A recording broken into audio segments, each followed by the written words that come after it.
Hello, welcome back. I'm going to read the story called Groundhog Day. One morning, Mrs. Connor wrote a poem on the blackboard. If the sun shines bright on Groundhog Day, the snow will swirl until it is May. If the snow blows hard on Groundhog Day, the sun will shine before it is May.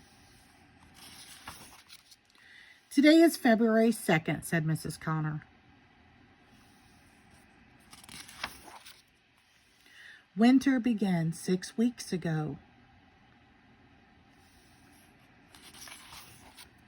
Winter will end 6 weeks from now. We are halfway through winter.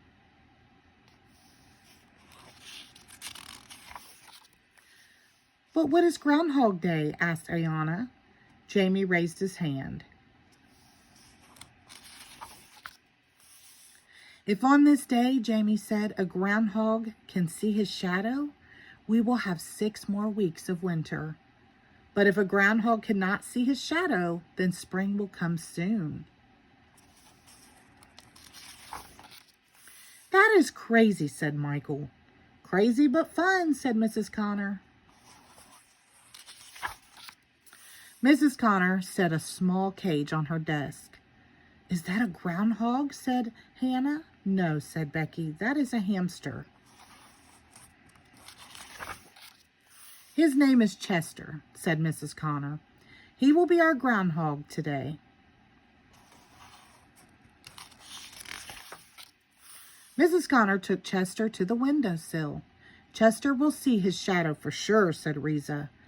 I do not want any more winter, said Emma. Mrs. Connor opened the door to Chester's cage. Chester looked up and sniffed. Chester slipped out of his cage. He looked around. No shadow, cried Katie. No more winter, said Emma. Chester is not always right, said Mrs. Connor.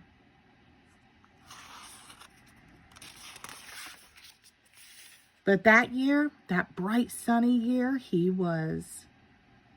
The end. Thank you.